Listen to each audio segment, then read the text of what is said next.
जय श्री राम।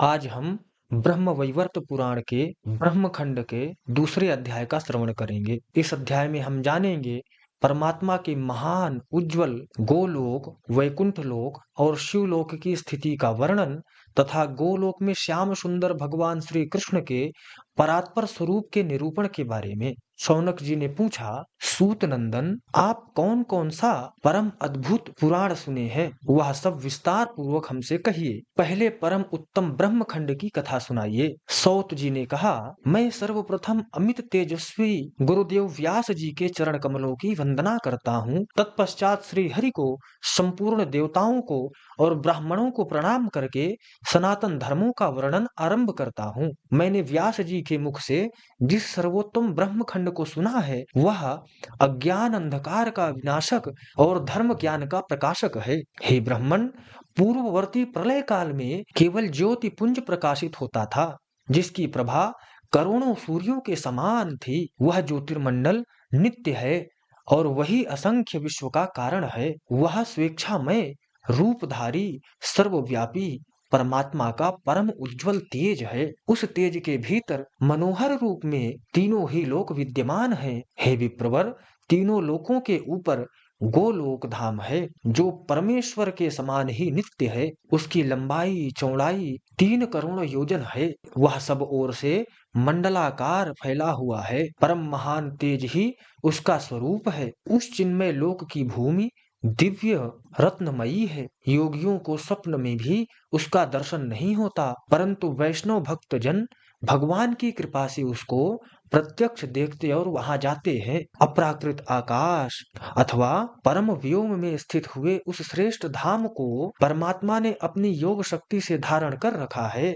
वहां आदि व्याधि जरा मृत्यु तथा शोक और भय का प्रवेश नहीं है। उच्च कोटि के दिव्य रत्नों द्वारा रचित असंख्य भवन और सब ओर से उस लोक की शोभा बढ़ाते हैं। प्रलय काल में वहां केवल श्री कृष्ण रहते हैं और सृष्टि काल में वह गोप गोपियों से भरा होता है। गोलोक से नीचे 50 करोड़ योजन दूर दक्षिण भाग में वैकुंठ और वाम भाग में शिवलोक है। ये दोनों लोक भी गोलोक के समान ही परम मनोहर है। मंडलाकार वैकुंठ लोक का विस्तार 1 करोड़ योजन है। वहां भगवती लक्ष्मी और भगवान नारायण सदा विराजमान रहते हैं। उनके साथ उनके 4 भुजा वाले पार्षद भी वही रहते हैं। उसके वाम भाग में शिवलोक है, जिसका विस्तार 1 करोड़ योजन है। वहां पार्षदों सहित भगवान शिव विराजमान है। गोलोक के भीतर अत्यंत मनोहर ज्योति है, जो परम आह्लाद जनक तथा नित्य परमानंद की प्राप्ति का कारण है। योगी जन योग एवं ज्ञान की दृष्टि से सदा उसी का चिंतन करते हैं। वह ज्योति ही परमानंद दायक, निराकार एवं परात्पर ब्रह्म है। उस ब्रह्म ज्योति के भीतर अत्यंत मनोहर रूप सुशोभित होता है, जो नूतन जलधर के समान श्याम है। उसके नेत्र लाल कमल के समान प्रफुल्ल दिखाई देते हैं। उसका निर्मल मुख शरद पूर्णिमा के चंद्रमा की शोभा को तिरस्कृत करने वाला है। उसके रूप लावण्य पर करोड़ों कामदेव निछावर किए जाते हैं।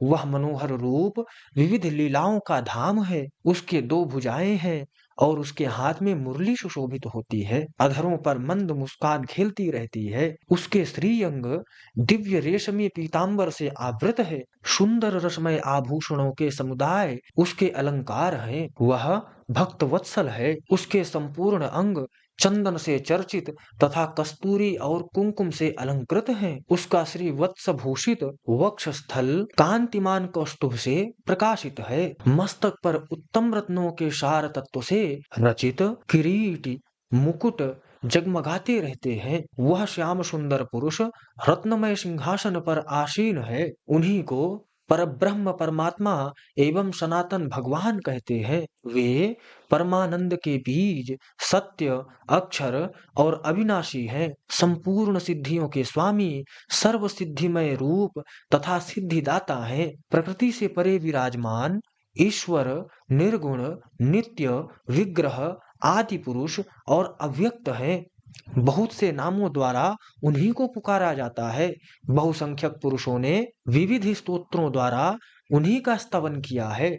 वे सत्य, स्वतंत्र, एक परमात्म स्वरूप, शांत तथा सबके परम आश्रय है। शांत चित्त वैष्णव जन उन्हीं का ध्यान करते हैं। ऐसा उत्कृष्ट रूप धारण करने वाले उन एकमात्र भगवान ने प्रलय काल में दिशाओं और आकाश के साथ संपूर्ण विश्व को शून्य रूप में देखा है। इस प्रकार श्री ब्रह्म वैवर्त पुराण के ब्रह्म खंड का दूसरा अध्याय संपूर्ण हुआ। अगले अध्याय में हम जानेंगे श्री कृष्ण से सृष्टि का आरंभ, नारायण, महादेव, ब्रह्मा, धर्म, सरस्वती, महालक्ष्मी और प्रकृति यानी दुर्गा का प्रादुर्भाव और इन सब के द्वारा बार बार श्री कृष्ण के स्तवन के बारे में जानेंगे। तब तक हमारे साथ बने रहें।